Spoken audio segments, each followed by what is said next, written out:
It felt like you lost everything. Her voice in your ear, her name on your screen, the rhythm of having her there, even if it was inconsistent, even if it hurt.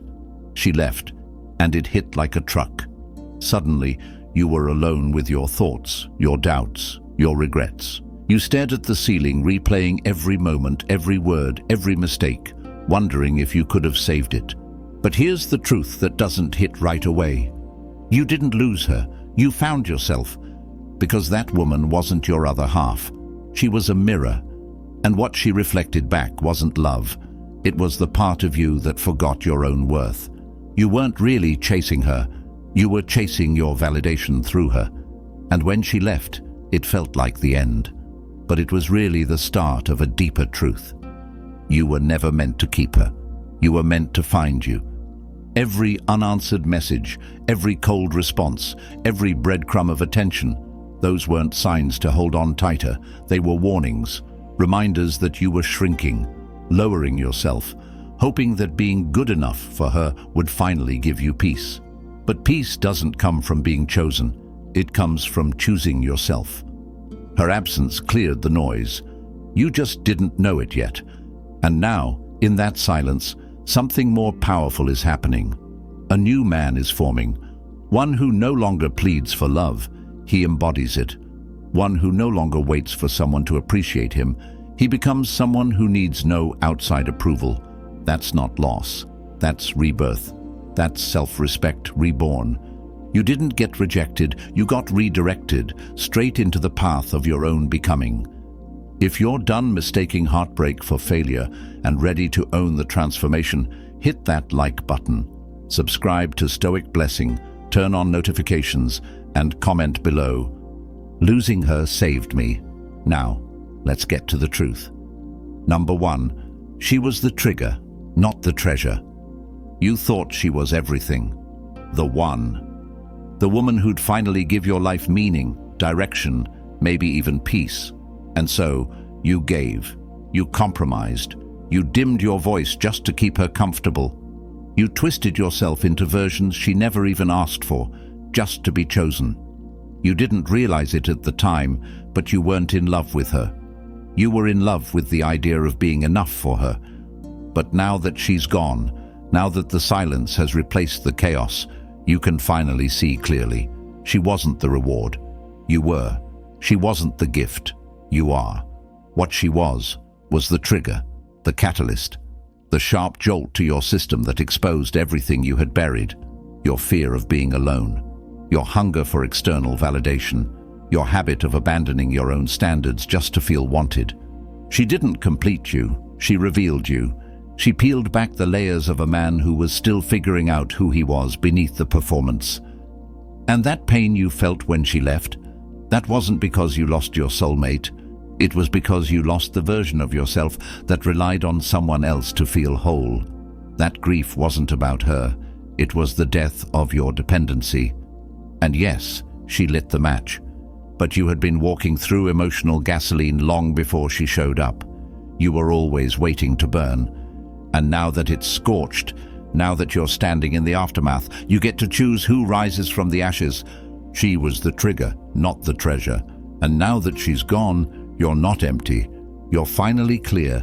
This isn't about winning her back. It's about winning yourself back. Number 2, you were never abandoned. You were set free. When she walked away, it felt like betrayal, like rejection, like the rug got pulled out from underneath you. Your mind raced to fill the silence. Why wasn't I enough? What did I do wrong? You saw it as abandonment, as if someone took something from you that you had no control over. But what if that wasn't the full story? What if she didn't abandon you? She released you from the illusion, from the grip of someone you had to constantly convince to stay, from the stress of overthinking texts, measuring every word, walking on eggshells just to avoid her distance. That wasn't love. That was survival. And you mistook that high-stakes emotional roller coaster for passion. But now, with her gone, you can finally breathe. That tightness in your chest, it's loosening, because the truth is, you weren't abandoned. You were liberated. Liberated from trying to earn someone who didn't see your value without a performance. Liberated from confusing attention with affection. Liberated from measuring your worth by someone else's inconsistent love. And here's what hurts most, but heals hardest. She didn't leave the real you. She left the version of you that was never yours to begin with, the one built around her preferences, her moods, her validation. That version was temporary, but the man being rebuilt in her absence, he's permanent. You weren't left behind. You were let go, so you could walk forward with both hands free. This isn't abandonment, it's alignment. You didn't lose her, you just found the door out of your own cage. Number 3, she took your peace because you gave her the power. You didn't just miss her presence. You missed the version of yourself you became around her. You placed her so high in your world that when she pulled away, it felt like gravity gave out. She became the center of your peace, your motivation, your sense of direction. And when she left, all of it went with her. But let's get honest. She didn't steal your peace. You handed it to her.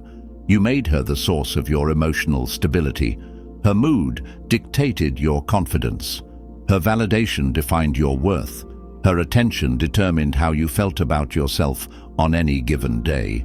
And when someone holds that much power over your state of mind, you're not in a relationship, you're in a dependence. That's why the breakup hit so hard.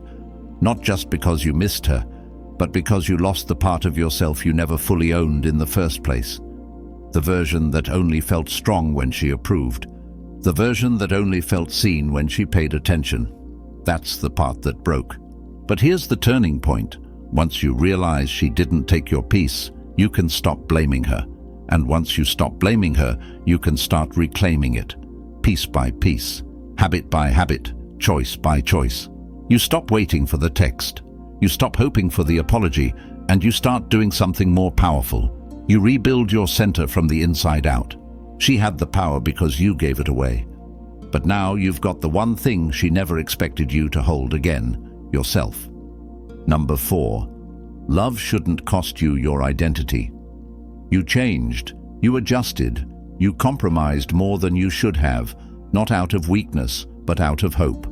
Hope that maybe if you showed her just how much you cared, how far you'd go, how patient and loyal you could be, it would be enough.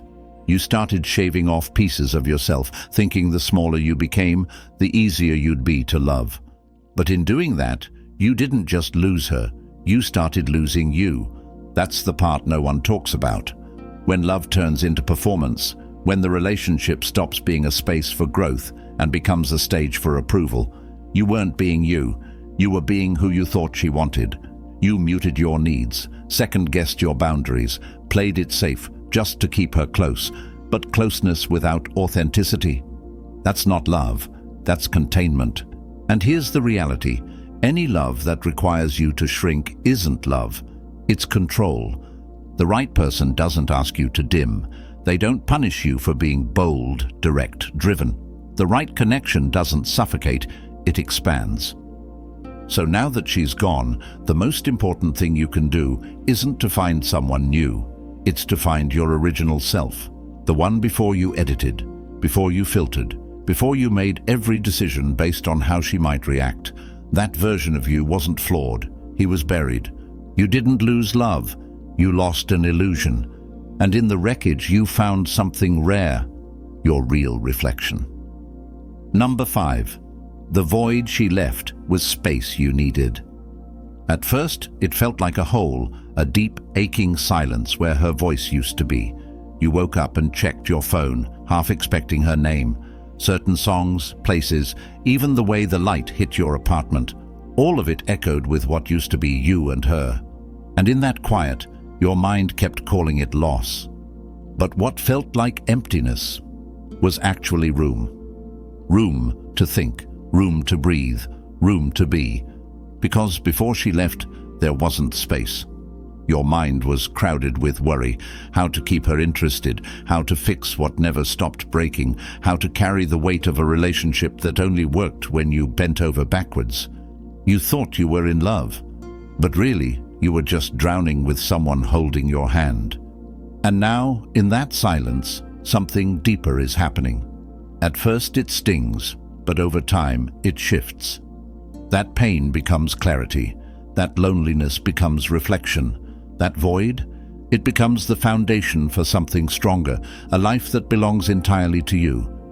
Don't rush to fill it. Don't panic and stuff it with distractions, rebounds, or noise. Let it stretch. Let it stay open long enough for you to feel everything you've been avoiding, because it's in that space that the real rebuild begins. Not to prove her wrong, not to win her back, but to reconnect with the man who forgot what it felt like to be whole without her. The void isn't where something's missing. It's where you finally have room to return. Number 6. Missing her doesn't mean you need her.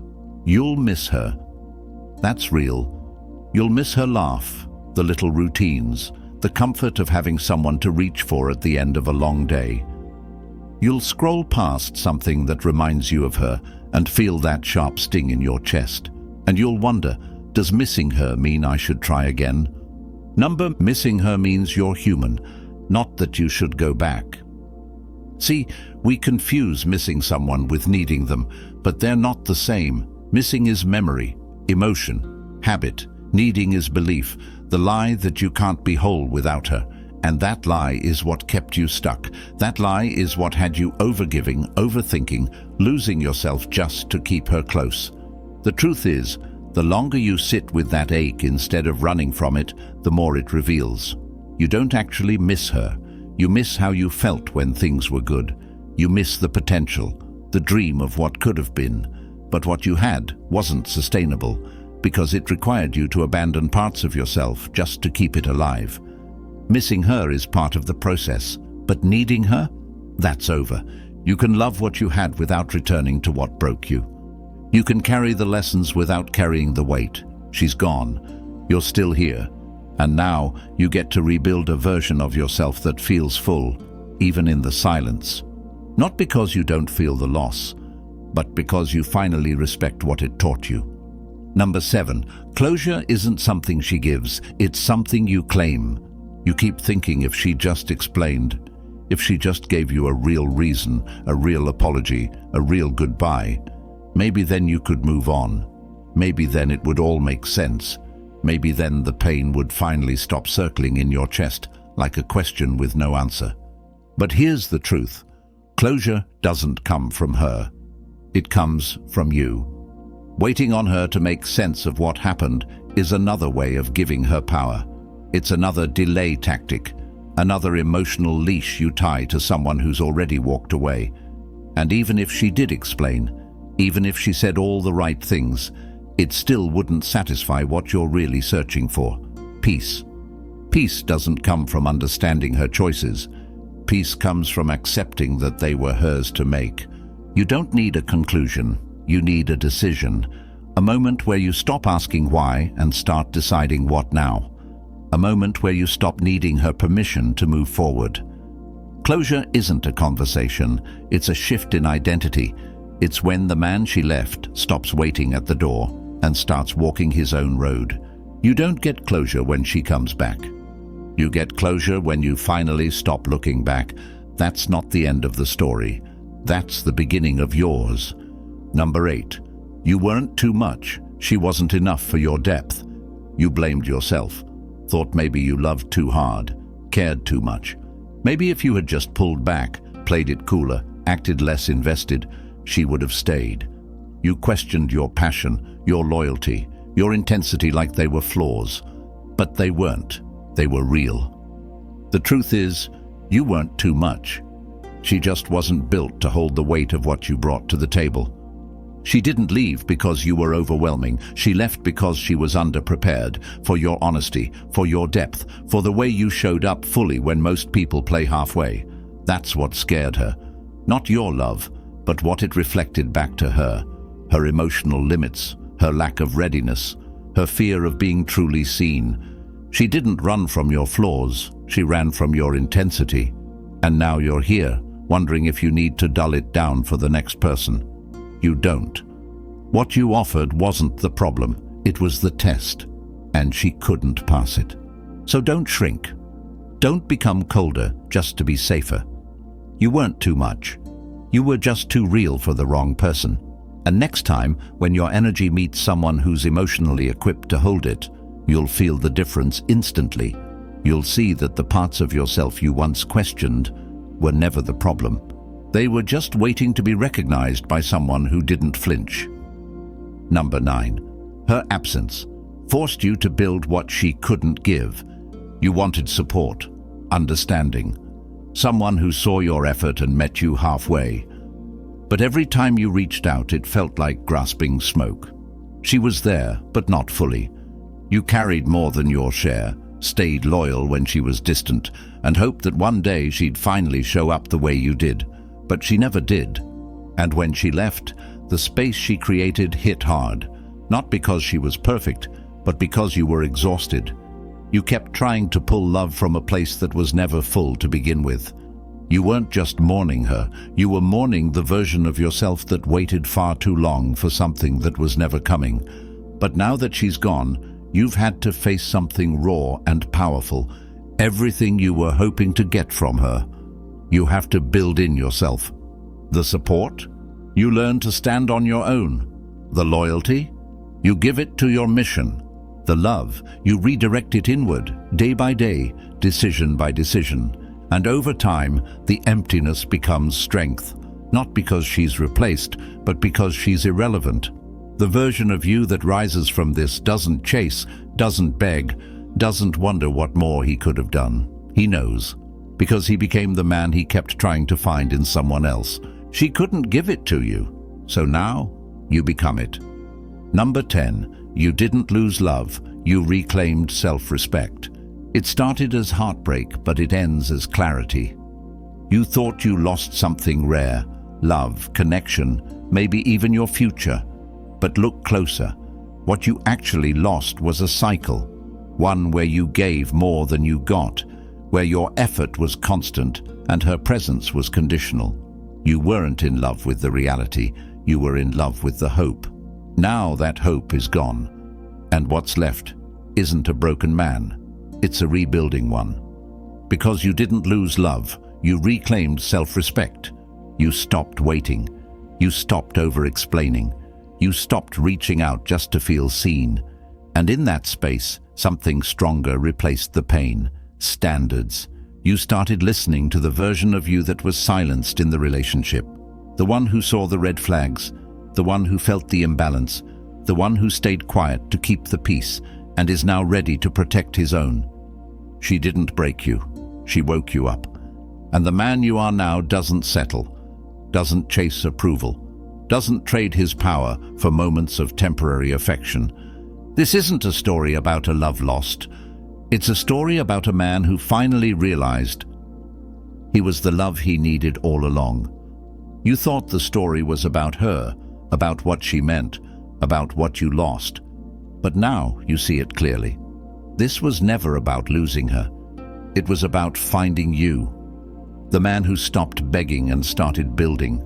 The man who stopped questioning his worth and started honoring it. The man who no longer breaks when someone leaves, because he knows he'll never abandon himself again. That's what self-respect reborn looks like. Quiet, relentless, unshakable. If you're done chasing closure and ready to rise from it all, hit that like button. Subscribe to Stoic Blessing, turn on notifications, and comment below. She left. I returned to myself. This is where your real story begins. Let her go. Hold on to you.